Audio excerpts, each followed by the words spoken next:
hate finals. After spending diabolical hours in our library, I really didn't want to lose all this just for a test. So I gave myself more work and decided to make a game about the physics I learned. I don't know why. Okay, let's make a new project. And after that, let's add a player character, which will be a square. Why not? Bam. And now let's add some physics to it.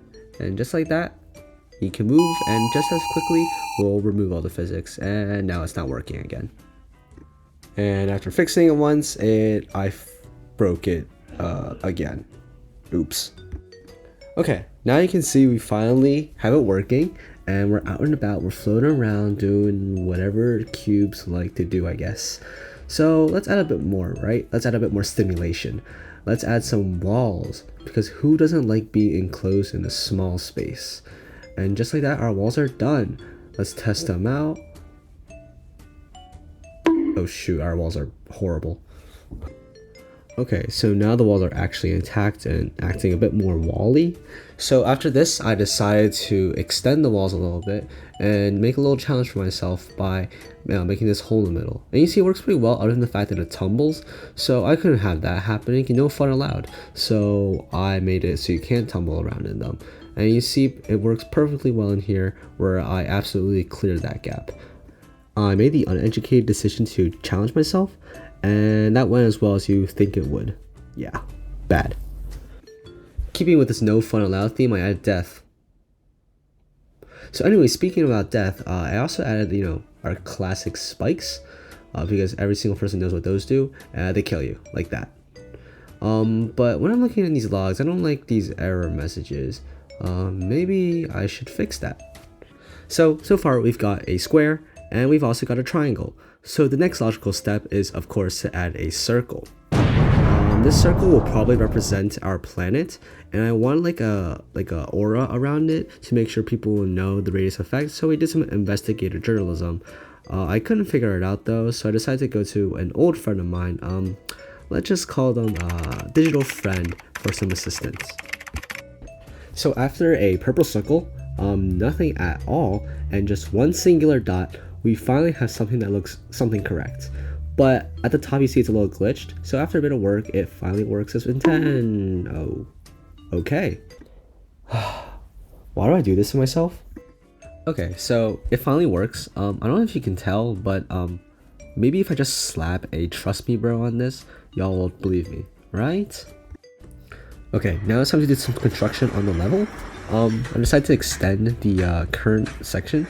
I really do not know why I added this footage. It makes me look more productive than I am, so the last mechanic I want to add to the game are acceleration zones. Like this will be pure acceleration, this will be deceleration, and then blue will probably be directional, and then this dark gray will be viscous. So now comes the fun part of actually coding the thing.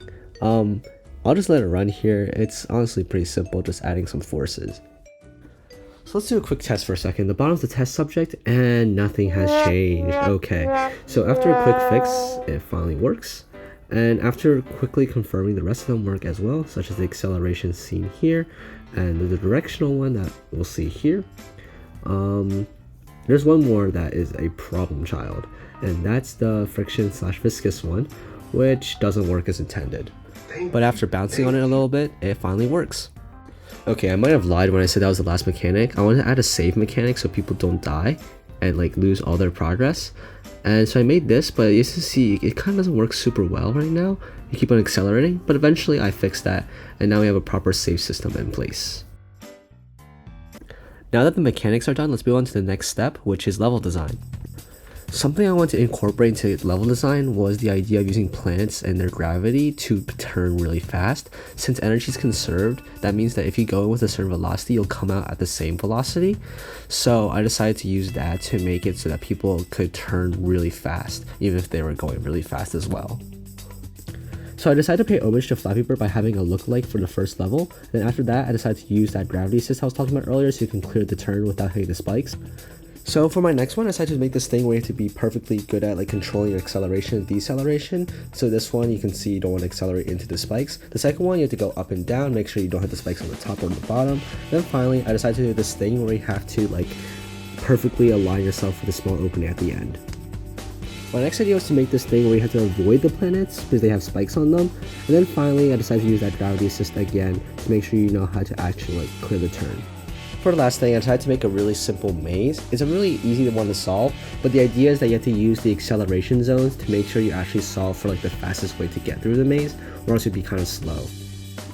Okay, let's delete everything, there we go, and we'll start by building the tutorial level first. With the tutorial almost done, let's build all the levels in a 60-second montage.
Okay, now on to the next part, which is just making it look pretty.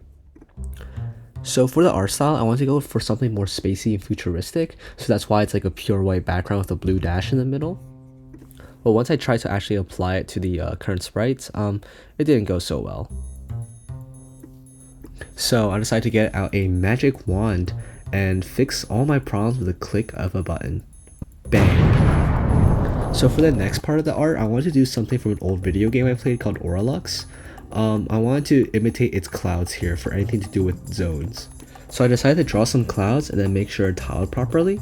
And after that, I decided to use my nemesis, shader drafts, to actually make it work. And of course it didn't, because why would anything I make ever work? But after fixing it a little bit, it still didn't work. What the is this? But eventually Unity caved and finally made it work. And I think it looks actually pretty good. So for the next part, I want to add something for acceleration zones, so from Mario Kart. So I found this really good thing on Reddit that could probably work. So I might just be yoinking that real quick. Okay, let's try an alternate approach. How about we ask our digital friend again? So after another run with these stupid shader drafts, I finally got it to look, you know, somewhat working. It's okay. I then decided to draw the planets. I think they actually turned out pretty well, and yeah, here's how they look like in the game. So next up was the spike. I think it actually turned out pretty well, and in game it looks pretty shiny and cool. Finally, let's give the white square that started all the makeover it deserves, and now the player looks like this in game. After that, I decided to do the background, which is going to be more space themed, so there's like layers of stars, and you can see here they're layered in this parallax effect, so it kind of looks like you're still moving throughout the world. The last part is music, and after trying to make some myself, I decided it was probably smart to find something online, because yeah, this is pretty garbage. And I found this pretty good jazz track I liked, so yeah, the attribution is right there, and I'll just be yoinking this for the game. So after recording some quick sound effects, this is what the game looks like. It's in a pretty complete state right now, but there's a few more things I just wanted to add just before we're finished. And that includes this ending sequence, as well as building out a quick beginner menu. And just like that, the game's done. If you guys want to play it, the link is in the description. And yeah, thanks for watching.